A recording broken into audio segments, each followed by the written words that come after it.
नमस्कार साथियों, बहुत ही स्वागत है आपका हमारे यूट्यूब चैनल कुमार स्टूडियो 688 के वीडियोस में। जैसा कि आपको पता है कि हम मध्य प्रदेश का सामान्य ज्ञान पढ़ रहे हैं और उसके अंतर्गत हम मध्य प्रदेश के मेले पढ़ रहे हैं। हमने अभी तक मध्य प्रदेश के मेले में 3 वीडियो बना चुका है। 1400 टोटल मेले लगते हैं। सबसे ज़्यादा मेले मध्य प्रदेश के उज्जैन में लगते हैं, 227 मेले। सबसे कम मेले होशंगाबाद में लगते हैं, 13 मेले। और जो हम और मेलों के बारे में पढ़ाए हैं, उनको भी हमने तीनों वीडियो के अंतर्गत रखने का प्रयास किया है। आज हमारा मध्य प्रदेश का चौथा वीडियो है।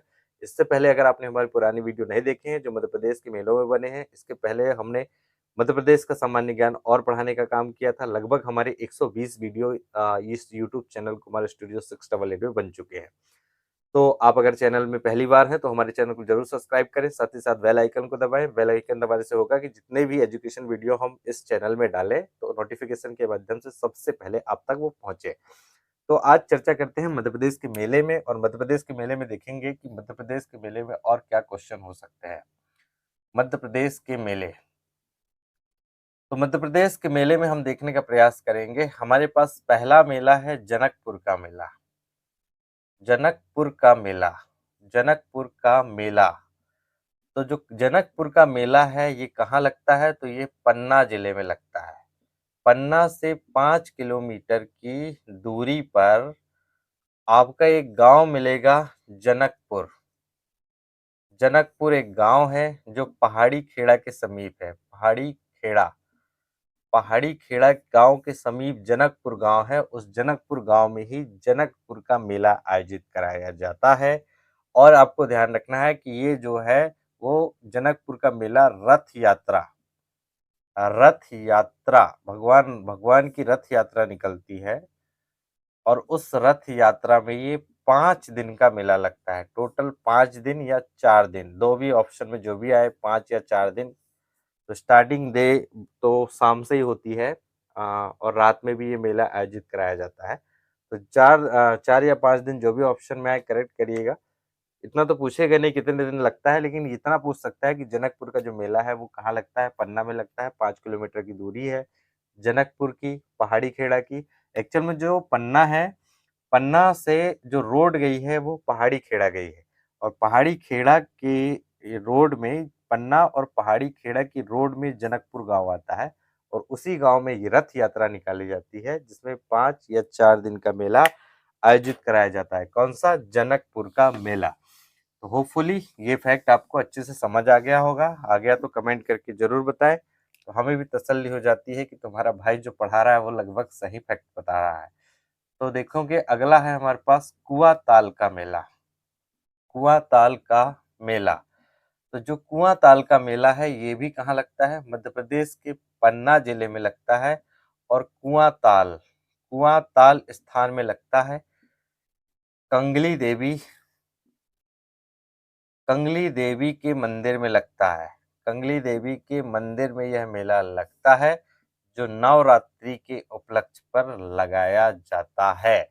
तो कुआं ताल के मेले से सिर्फ यही फैक्ट याद रखना है। पहला, कुआं ताल का मेला कहाँ लगता है, तो पन्ना जिला बताना है। स्पेशल गांव पूछेगा तो आपको बताना है कुआं ताल गांव में लगता है, पन्ना जिले के। कहाँ, किसके पास, समीप या किसके लिए लगता है, तो कंगली देवी है। कंगली देवी के मंदिर में या उसी प्रांगण में ये नवरात्रि के उपलक्ष्य में ये मेला लगाया जाता है। तो ये हमारे पास दूसरा हो गया। और दूसरे के बाद हम पढ़ेंगे जो मेला हमारे पास है वो है कहेली देवी का मेला। कंगली देवी के बाद हमने पढ़ा, अब कहेली देवी का मेला। कहेली कहेली देवी का मेला। कहेली देवी का जो मेला है ये भी कहाँ लगता है? पन्ना में लगता है। कहेली देवी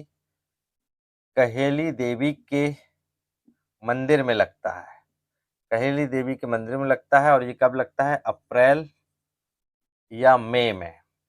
अप्रैल और मई में कब लगता है? 15 दिन के लिए आयोजित किया जाता है। तो ये क्वेश्चन पूछ सकता है आपसे, कितने दिन के लिए? तो 15 दिन के लिए मेला लगता है। कहेली देवी का मेला पन्ना में लगता है। कहेली देवी मंदिर है, उस मंदिर में लगता है। कब लगता है? अप्रैल और मई के महीने में ये मेला आयोजित कराया जाता है। तो होपफुली लिखते चलेंगे, पेन डायरी सब निकाल लीजिए, जो भी आपके नोट्स आप बनाते चल रहे हैं, और साथ ही साथ लिखते चलिए। कहेली देवी मेला के बाद हम पढ़ेंगे नांद चांद का मेला। नांद और चांद का मेला, नांद चांद का मेला। तो जो नांद चांद का मेला है ये भी कहाँ लगता है? पन्ना में लगता है। और पन्ना के साथ एक गांव है बगवार, बगवार गांव में लगता है। कब लगता है? तो मकर संक्रांति, मकर संक्रांति पे ये मेला आयोजित किया जाता है। 7 दिन का मेला ये लगता है। तो ये नांद चांद का मेला ध्यान रखेंगे, पन्ना में लगता है। पन्ना के गांव में पूछेगा तो किस गांव में? बगवाली में लगता है। मकर संक्रांति पे लगता है। 7 दिन का ये मेला आयोजित कराया जाता है। एक चीज और याद रखेंगे कि इसी मेले में जो है पत्थर की शिल्प कला, पत्थर की नक्काशी, पत्थरों पे जो है वो शिल्प कला बनाई जाती है, मूर्तियां बनाई जाती हैं, उसको बेचा जाता है। यहाँ की मूर्तियां पूरे हिंदुस्तान में फेमस हैं। तो शिल्प कला के लिए भी ये नांद चांद का मेला फेमस है। ये फैक्ट आपको साथ ही साथ देखते चलना है, नोट कर लीजिए। नांद चांद के मेले पर हम देखेंगे कि हमारे पास कौन सा मेला होगा। तो नांद चांद के मेले के बाद हमारे पास जल विहार का मेला है। किसका मेला? जल विहार का मेला। तो नेक्स्ट हमारे पास है जल विहार। जल विहार का मेला तुम्हारा भाई भूल जाता है। जल विहार का मेला, तो जल विहार का मेला जो लगता है वो छतरपुर में लगता है। छतरपुर में ये मेला लगता है। और दशहरा दीपावली, दशहरा और दीपावली, दशहरा के बाद दीपावली आती है। 10 दिन का दशहरा, 20 दिन की दीपावली। तो दशहरा और दीपावली के बीच में 15 दिन का ये मेला आयोजित किया जाता है। तो ये जल विहार का मेला छतरपुर में लगता है। दशहरा और दीपावली ये कार्तिक माह में लगभग फिनिश हो जाता है या खत्म हो जाता है ये मेला। तो दशहरा और दीपावली 2 ही बार ये मेला आयोजित कराया जाता, सॉरी, दशहरा और दीपावली के बीच में, 2 ही बार नहीं, दशहरा और दीपावली के बीच में ये मेला आयोजित कराया जाता है। अगला मेला हम पढ़ेंगे वो है अंबर का मेला। अंबर नहीं, अंबार का मेला। अंबार का, अंबार माता का मेला। अंबार माता का जो मेला है वो कहाँ लगता है? तो ये भी लगता है छतरपुर में लगता है। मध्य प्रदेश के छतरपुर जिले में लगता है। और ये लगता है मई महीने में, मई महीने में लगता है। वो 1 माह तक, 1 माह तक ये मेला लगाया जाता है। 1 माह तक ये मेला चलता है मई महीने में। मई जो होती है वो 31 की होती है, 31 दिनों की होती है। तो 1 मई से ये प्रारंभ हो जाता है और ये लगभग 31 मई तक ये मेला लगता है। कौन सा मेला? अंबार माता का मेला। छतरपुर में अंबार माता का मंदिर है, मंदिर में, और उसी मंदिर के प्रांगण में, उसी के आसपास ये मेला आयोजित कराया जाता है। तो ये फैक्ट आपको नोट करते चलना है साथ ही साथ। चलते हैं, देखते हैं अगला मेला जो हमारे पास होगा वो क्या होगा। तो जल्दी से देख लेते हैं क्योंकि आज मध्य प्रदेश के लगभग सारे मेले हमें खत्म करना है। तो चलिए देखते हैं मध्य प्रदेश के अगला मेला, अगला मेला क्या होगा मध्य प्रदेश में। तो आपसे पूछ सकता है मध्य प्रदेश के अगले मेले के बारे में चर्चा होगी मध्य प्रदेश का, तो वो है प्राणनाथ का मेला। प्राणनाथ का मेला, जो प्राणनाथ का मेला है भाई साहब ये कहाँ लगता है? तो आपको बताना है, ये पन्ना में लगता है। और प्राणनाथ, प्राणनाथ के मंदिर में लगता है। ऐसा माना जाता है कि छत्रसाल राजा हुए यहाँ के, पन्ना जिला के छत्रसाल, छत्रसाल जो थे महाराजा या राजा हुए, उनका, उनके गुरु थे प्राणनाथ। कौन थे? प्राणनाथ। प्राणनाथ गुरु के ही याद में ये मेला जो है आयोजित किया जाता है। कब? शरद पूर्णिमा। शरद पूर्णिमा में ये मेला मनाया जाता है। शरद पूर्णिमा को ये मेला मनाया जाता है। पूर्णिमा शरद पूर्णिमा में ये मेला मनाया जाता है। तो प्राणनाथ का मेला है, पन्ना जिले में लगता है। प्राणनाथ मंदिर प्रांगण में लगता है। प्राणनाथ जो मंदिर है उसमें किसकी मूर्ति है? तो महाराज छत्रसाल के जो गुरु हुए प्राणनाथ, उनकी ही याद में ये मंदिर बनाया गया था। महाराज छत्रसाल ने अपने गुरु की याद में मेला लगाने का काम किया, जो शरद पूर्णिमा के दिन लगाया जाता है ये मेला।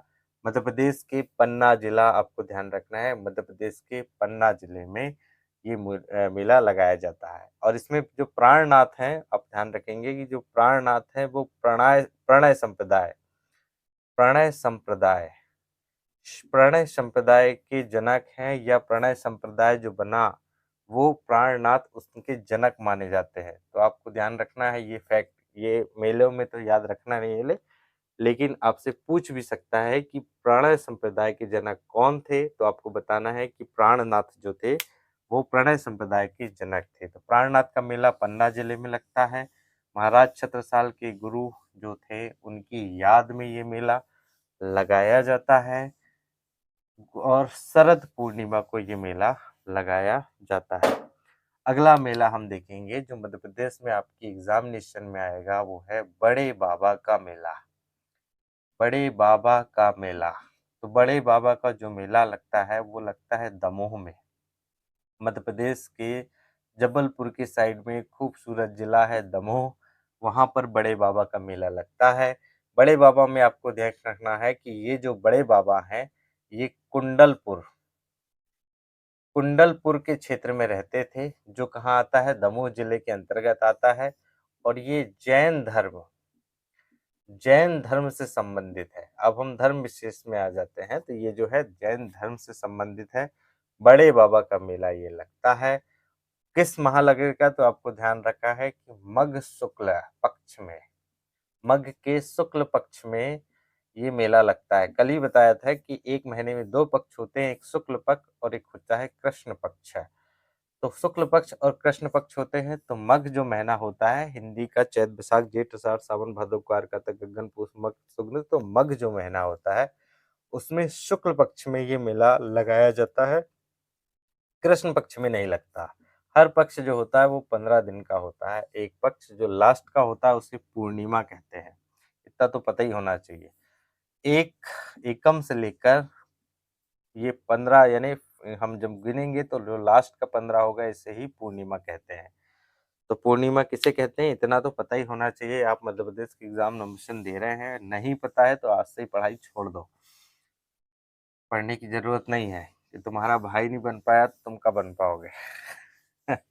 चले आगे चलते हैं, मध्य प्रदेश के और दूसरे मेले पढ़ते हैं। तो मध्य प्रदेश में एक है धमोनी उर्स मनाया जाता है। धमोनी उर्स ये मुस्लिम का त्योहार होता है, या सॉरी मुस्लिम का मेला होता है धमोनी उर्स। और धमोनी उर्स जो लगता है वो लगता है सागर में। सागर में धामोनी करके एक गांव, एक क्षेत्र पड़ता है, धमोनी क्षेत्र में ये मेला गांव, ये क्षेत्र पड़ता है, वहां पर ये सागर जिले में लगाया जाता है। किसकी याद में लगाया जाता है, तो ये बाबा मस्तान ना, बाबा मस्तान अली शाह, बाबा मस्तान अली शाह की मजार, बाबा मस्तान अली शाह की मजार में धमोनी उर्स मनाया जाता है, सागर जिले में है, धमोनी क्षेत्र में लगता है। बाबा मस्तान अली शाह की मजार में ये मेला लगाया जाता है। तो ये फैक्ट आपके लिए भी इम्पोर्टेंट है, नोट करते चलिए। मध्य प्रदेश के संपूर्ण मेले हम पढ़ रहे हैं, जो हमने स्टडी करे, रिसर्च करे, उसके दम पर हमने ये निकाले। बाकी जो वो दूसरे यूट्यूबर हैं उनके जैसे हम नहीं करते, क्योंकि बाकी जो यूट्यूबर होते हैं वो आ, आपके 1 घंटे के अंदर या 50 मिनट के अंदर, 70 मिनट के अंदर सारा वीडियो खत्म कर देते हैं और कहते हैं हमने मध्य प्रदेश के मेले पढ़ा लिए। उसमें से जो 30 मिनट तो बकवास करेंगे, और जितना समय बचा 30 मिनट में 20 मिनट में पढ़ाएंगे, 20 मिनट में 8 से 5 क्वेश्चन पढ़ा पाते हैं, सिर्फ बकवास में ही टाइम निकल जाता है। तो हम अब अगला देखेंगे जो होगा हमारे पास शहाबुद्दीन औलिया का उर्स। तो ये जो है शहाबुद्दीन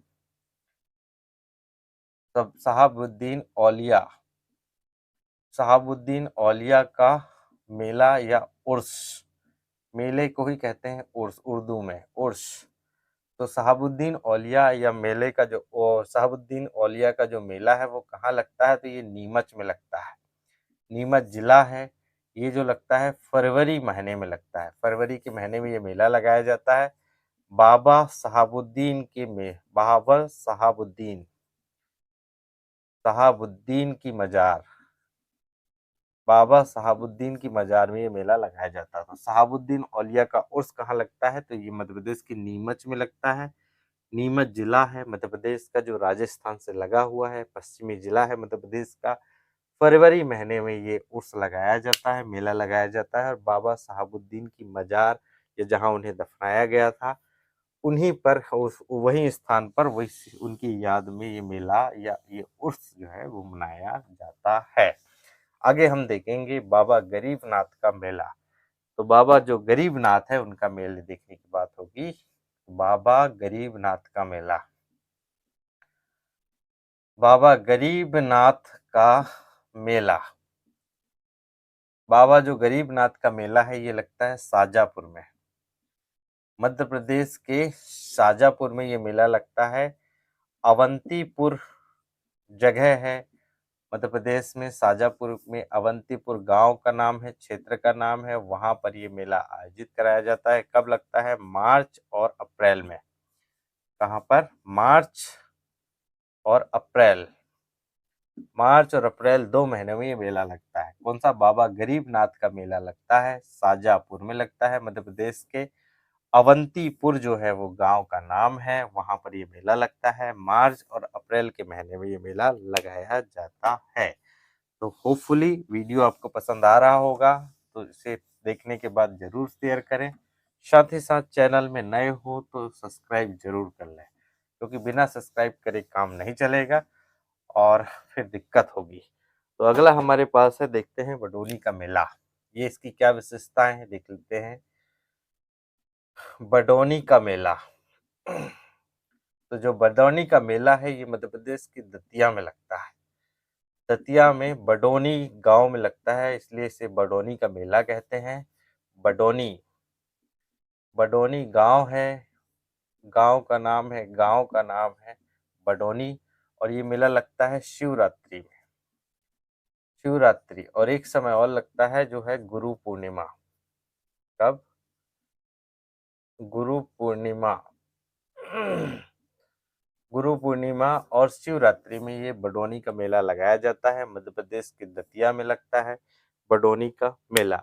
अब हम दतिया जिले में ही चलेंगे, एक दो क्वेश्चन दतिया जिले, एक दो, क्योंकि दतिया में बहुत सारे मेले लगते हैं, तो दतिया से ही क्वेश्चन हम उठाते हैं, यहाँ के इम्पोर्टेंट फैक्ट को पढ़ाते हैं और चलते हैं, देखते हैं, है ना। अगला क्वेश्चन होगा हमारे पास, वो है सन कुआं का मेला। सन कुआं का मेला, सन कुआं का मेला। और ये सन कुआं का मेला है भाई, ये लगता है दतिया में। दतिया जिला ही पढ़ रहे हैं तो दतिया में लगता है सन कुआं का मेला। और दतिया में जो होता है सन कुआं गांव है, सन कुआं गांव, सन कुआं गांव में ये मेला लगाया जाता है। सन कुआं गांव में ये मेला लगता है और ये पूर्णिमा में लगता है, पूर्णिमा में लगता है। और कितने दिन के लगते हैं? 15 दिन के लिए मेला लगाया जाता है। तो सनकुआ गांव में लगता है, दतिया जिले में है ये मेला। कौन सा मेला? सनकुआ का मेला।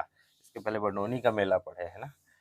चलो नोट करते चलेंगे, आपको इम्पोर्टेंट फैक्ट समझ में आते चलेंगे। अगला मेला हम देखते हैं मध्य प्रदेश का, वो है राम जी का मेला। राम जी का मेला। और ये भी जो राम जी का मेला है ये भी लगता है कहाँ पर? दतिया में लगता है। और दतिया में जो है आपको ध्यान रखना है कि सॉरी, दतिया में नहीं लगता है, होशंगाबाद में, सॉरी, दतिया पढ़ना था, दतिया दतिया याद आ गया, होशंगाबाद में। गलती होती है भाई, होशंगाबाद होशंगाबाद, मध्य प्रदेश के होशंगाबाद में ये मेला लगता है। अगला मेला हम देखेंगे, वो है मध्य प्रदेश का इम्पोर्टेंट मेला जो आपसे पूछा जाता है, बहुत कई बार पूछा गया है ये एमपीपीएससी में, वो है मानधाता का मेला। मानधाता का मेला। और मानधाता का मेला जो है वो कहाँ लगता है? खंडवा में लगता है। और ये लगता है अक्टूबर में लगता है, सितंबर अक्टूबर में लगता है। और ये 7 दिन के लिए लगता है, खंडवा में लगता है। तो राम जी का मेला होशंगाबाद में लगता है। मानधाता का मेला कई बार पूछा गया, मानधाता का मेला तो ये कहाँ लगता है? खंडवा में लगता है, अक्टूबर या सितंबर में लगता है, 7 दिन के लिए आयोजित किया जाता है। तो ये फैक्ट है जो बहुत इंपॉर्टेंट है, आपसे पूछा जाएगा, तो नोट कर लीजिए। नोट करते चलेंगे तो आपको ही आसानी होगी। मैंने कल भी बताया था याद करने की ट्रिक, क्योंकि एक अलमारी होती है, उसमें अगर कपड़े संजो के रखे जाएँगे, तो आपको आसानी होगी पहनने में।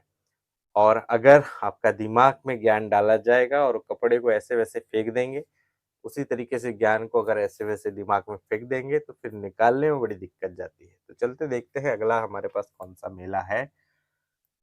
तो अगला मेला हमारे पास है, वो है सोनागिरी का मेला। सोनागिरी का मेला। और जो सोनागिरी का मेला है, ये कहाँ लगता है? तो मध्य प्रदेश के दतिया में लगता है। सोनागिरी पहाड़ी पे लगता है। सोनागिरी क्षेत्र में सोनागिरी क्षेत्र में ये मेला लगता है, और ये 5 दिन तक लगता है ये मेला, 5 दिन तक सोनागिरी में लगता है ना? कौन-सा? सोनागिरी का मेला सोनागिरी पहाड़ी में लगता है, दतिया जिले में आता है, 5 दिन का मेला लगता है, और ये जैन धर्म से संबंधित है। जैन धर्म से संबंधित है ये मेला। तो ये भी फैक्ट आपको इम्पोर्टेंट है, नोट करते चलिए। नोट नहीं कर रहे हैं तो बड़ी दिक्कत आपके लिए होगी। चलो अगला देखते हैं मध्य प्रदेश में जो मेला है वो कौन-सा होगा। तो अगला जो हमारे पास मध्य प्रदेश में मेला, ठीक, अगला हमारे पास है रामलीला का मेला। रामलीला का मेला। तो जो रामलीला का मेला है भैया, वो भी दतिया में लगता है, और दतिया का स्पेशल क्षेत्र पूछेगा तो भांडेर, भांडेर क्षेत्र में। कहाँ पर? भांडेर, भांडेर क्षेत्र में ये मेला लगता है, रामलीला का मेला। अगला हमारे पास होगा रतनगढ़ का मेला। रतनगढ़ का मेला। तो जो रतनगढ़ का मेला है, ये कहाँ लगता है? ये भी दतिया में लगता है, रतनगढ़ में, और रतनगढ़ क्षेत्र में, है ना? रतनगढ़ क्षेत्र में या रतनगढ़ गांव के आसपास ये मेला लगाया जाता है। कौन सा? रतनगढ़ का मेला, दतिया में। तो ये भी फैक्ट आपको इम्पोर्टेंट नोट करते चलना है, जल्दी जल्दी नोट करिए। मैं भी जल्दी जल्दी कोशिश करता हूँ पढ़ाने की, क्योंकि आना चाहिए, नहीं तो लप्पू सी शक्ल ना हो जाए तुम्हारी एग्जाम में तो कहना, अगर नहीं करेंगे तो। अगला है हमारे पास रावतपुरा का मेला। रावतपुर सरकार का मेला, रावतपुर का मेला भी कहते हैं, रावतपुर सरकार का मेला।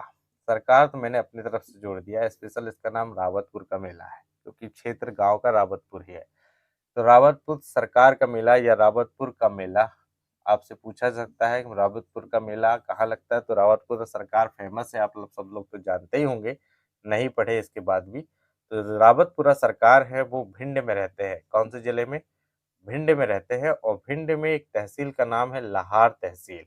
लाहार तहसील में रावतपुरा करके गांव है, रावतपुरा करके गांव है, यहाँ पर ये मेला आयोजित किया जाता है रावतपुरा सरकार की ओर से। तो रावतपुरा सरकार मध्य प्रदेश में बहुत प्रचलित शख्सियत है। कम पढ़े लिखे होने के बावजूद भी इन्होंने एजुकेशन सेक्टर में बहुत अच्छा काम किया। इनकी खुद की यूनिवर्सिटी है, खुद के स्कूल हैं। मध्य प्रदेश के अलावा भी दूसरे शहरों में इनके, दूसरे राज्यों में इनकी एजुकेशन सेक्टर में ये काम कर रहे हैं। भाषण देते नहीं है, लेकिन जितना भी बोलते हैं बहुत अच्छा बोलते हैं, ऐसा मैंने जहाँ तक सुना है। देखते हैं अंतिम मेला, वो है गोटमार मेला। इसकी मैं चर्चा कर रहा था, गोटमार मेला। तो जो गोटमार मेला है, ये मध्य प्रदेश के खूबसूरत शहर छिंदवाड़ा में लगता है। मैं इसी क्षेत्र का हूँ, छिंदवाड़ा क्षेत्र का, तो मैं इसके बारे में थोड़ा अच्छे से जानता हूँ।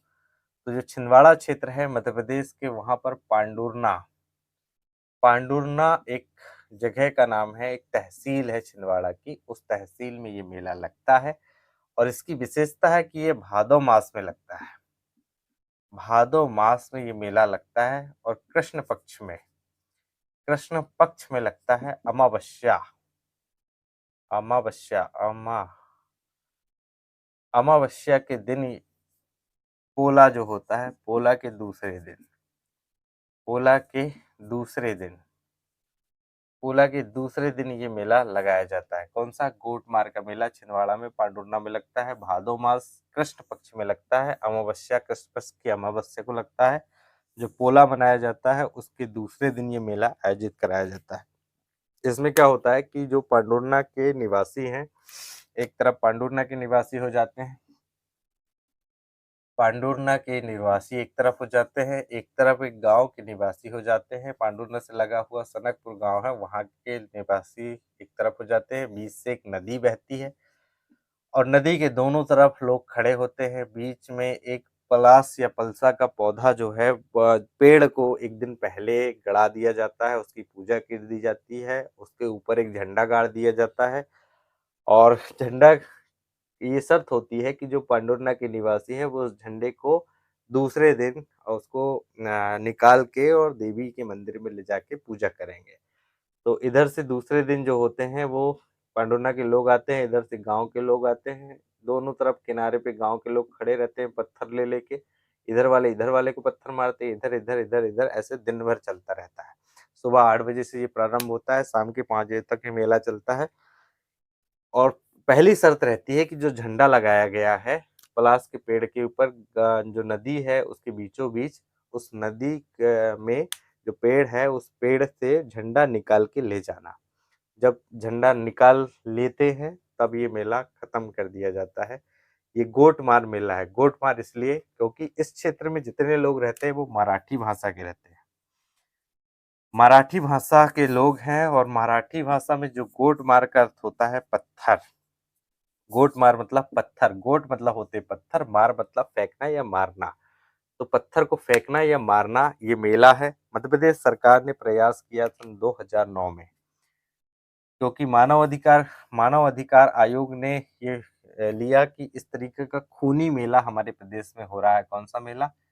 खूनी मेला मध्य प्रदेश में हो रहा है, आयोजित हो रहा है छिंदवाड़ा में। तो मानव अधिकार आयोग ने संज्ञान लिया 2009 में और कहा कि इस मेले को बंद कर दिया जाए। चूंकि ये जनमानस की प्रथा है, इसलिए ये मेले को बंद करना असंभव है। सरकार ने प्रयास किया कि बंद कर दी जाए, लेकिन ये नहीं हो पाया बंद। इस पत्थरों के बदले इसमें लगभग 30,000 गेंदे, रबर की गेंदें सरकार ने उपलब्ध कराई दोनों क्षेत्र के लोगों को। कहा कि रबर की गेंद से मार लो भैया। कहा नहीं, हम तो रबर की गेंद से ना मारे, हम तो पत्थर ही से मारेंगे। और पत्थर से मारते हैं, एक दूसरे का सर फोड़ते हैं, खून निकलता है। आसपास शिविर लगाए जाते हैं, चिकित्सक की व्यवस्था होती है। जो गंभीर रूप से घायल हो जाता है उन्हें नागपुर भी रेफर कर दिया जाता है, कुछ को छिंदवाड़ा ला लिया जाता है, कुछ को स्थानीय शिविर लगा के वहीं पे ट्रीटमेंट कर दिया जाता है। ये सालों पहले की परंपरा है। ऐसा माना जाता है कि पांडुरना का कोई लड़का था, वो दूसरे गांव की लड़की से प्रेम करता था। उस समय पुल नहीं बंधा था और लड़की को भगा के ला रहा था। गांव वालों को पता चल गया कि हमारी गांव वाली लड़की को ये भगा के ले जा रहा है। बीच रास्ते में रोके और उस नदी पर आ, वो लड़का लड़की दोनों आए थे कि नदी का पुल नहीं था, तो वो तैरते हुए निकल रहे थे। पानी ज्यादा था। इधर से इस गांव के लोग, उधर से पांडुरना के लोग, दोनों आ गए और दोनों ने एक दूसरे पे पत्थर चलाया। पत्थर चलाते बराबर प्रेमी और प्रेमिका की दोनों की मृत्यु हो गई। इसके बाद उन्होंने उस शव को उठा करके देवी के मंदिर पे ले गए, पूजा अर्चना वगैरह की और उनका अंतिम संस्कार कर दिया। तब से उनकी याद में ये मेला लगभग मध्य प्रदेश में मनाया जाता है। बाकी सरकार पूरा प्रयास करती है कि ऐसे मेले की जो खूनी मेला है, इसमें जान माल की बहुत ज़्यादा हानि होती है लोगों की, तो ऐसे मेले को बंद कर दिया जाए, तो नहीं हो पा रहा है। बहरहाल मैं इसलिए बताना चाह रहा था क्योंकि ये मेले को जो प्रथा है वो थोड़ी-सी अजीब लगती है। इसलिए ये मैंने पढ़ाया गोटपार मेला। तो मध्य प्रदेश में चर्चा होगी और दूसरे विषय पर हम बात करेंगे आयोग में। मध्य प्रदेश में एमपीपीएससी में आयोग के क्वेश्चन पूछे जाते हैं। मध्य प्रदेश या भारत दोनों मिला करके 22 प्रकार के आयोग हमारे मध्य प्रदेश एमपीपीएससी एग्जाम में हैं। मेन के सिलेबस में भी है और प्री के सिलेबस में भी है। वहां से आपको प्री में सबसे ज्यादा क्वेश्चन बनते हैं, लगभग 9 से 11 क्वेश्चन आपको देखने को मिलेंगे सिर्फ प्री अकेले में। मेंस में तो बनते ही बनते हैं। तो अगला हमारा टॉपिक होगा मध्य प्रदेश का आयोग और भारत के आयोग के बारे में। तो एक एक चीज हम पढ़ेंगे और अगले जो कल से हमारा क्लासेस चालू होगी वो मध्य प्रदेश के आयोग से चालू होगी। तो आप लोग तैयार रहेगा मध्य प्रदेश के आयोग पढ़ने में। जितने भी क्वेश्चन आएंगे आयोग के, एक एक क्वेश्चन आप आसानी से सॉल्व कर पाएंगे। कोशिश ये करेंगे कि बहुत आसान भाषा में आपको समझाया जाए, क्योंकि जो आयोग है वो संवैधानिक भाषा में बनाए गए हैं, तो हर किसी के पल्ले पड़ते नहीं है। लेकिन हम इतनी कोशिश करेंगे कि उनको बहुत ही सरल भाषा में समझाया जाए, चूंकि आपको जब एग्जामिनेशन में वो क्वेश्चन आए तो आसानी से आप समझ पाए। सो अगर वीडियो में अभी तक बने हुए हैं और वीडियो आपको अच्छा लगा है तो इस वीडियो को जरूर शेयर करिए। साथ ही साथ चैनल में नए हैं तो एक बार हमारे चैनल को सब्सक्राइब कर लें। So thanks for watching and keep watching, keep supporting me. Have a nice day. Goodbye.